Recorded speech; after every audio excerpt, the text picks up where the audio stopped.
Now, when you think of Christmas, you might think of all the family gathering round to watch the King's speech at 3 p.m, which we will be bringing to you live, or Kate and William as they make a grand entrance at Sandringham. You might think about that, but what would Christmas be without the royals? Without the pomp, without the pageantry, without it? So we are also getting pictures of the Mary Magdalene Church in Sandringham. So these are live shots from where the royal family have been pictured appearing for the service. So as they come in and out of there, we'll be able to take that live for you. So that's that really famous church, the Church of Mary Magdalene there in Sandringham, where the royal family always has their Christmas Day service. So we'll be keeping a close eye on that for you. Hopefully we don't miss anything. But we are. Police officers there, keeping everyone safe. They look in good spirits. As it should be. But a man who knows the royal family intimately, OK, is the wonderful former Royal Butler, Grant Harrold. Grant, lovely stuff. Great to have you on the show. A very Merry Christmas to you and yours. So just talk to us a little bit, please, about what the royal family will be doing now. We've just seen the outside of that church there. What's going to go on in the royal family? Absolutely. Good morning and Merry Christmas to you both. Well, obviously we haven't got long now until the royal family make their way to St Mary's Magdalene Church, which is on the Sandringham estate. And just to give you an idea, I'm sure you're aware, I don't know if the viewers and listeners are aware, but the church is very close to Sandringham. In fact, I remember from the dining room, you could look out and see it. That's how close it is. So it's walkable. It's quite walkable for them to get there. But I remember the late Queen used to drive there with the late Prince Philip, probably due to mobility. It was easier for them. But the royal family, that's why they walk there, because it's that close. And they'll be heading there about 11 o'clock for their service.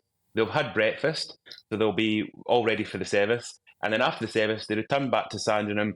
Soon after returning, they'll have some drinks, and then they get into the Christmas lunch. And Grant, the service, will it be a traditional service, the likes of which we see up and down the country? Will there be anything that signifies that it is royal?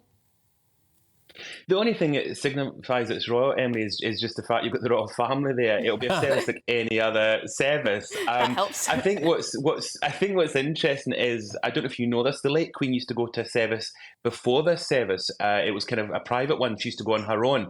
I did wonder, I'm not in the know, I don't know this, but I did wonder if the King maybe follows that same tradition that his late mother did. But obviously the late Queen, like her son, very religious, and faith is very important to them. So it's possible that the King has already been to a service, and this is maybe like his late mother, this is his second service.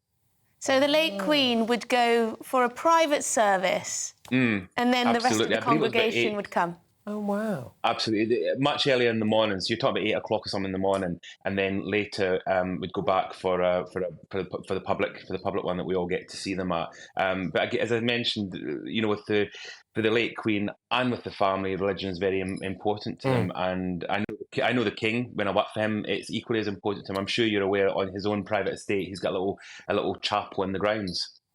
Could you talk to us a little bit about what Christmas dinner is like in the royal household then? So King Charles is going to be giving his address to the nation. It's pre-recorded. It will go out at 3 p.m. We'll be covering that live here on GB News. We've kind of got the gist of what he's going to... Well, we think he might say anyway. There's going to be elements of sustainability.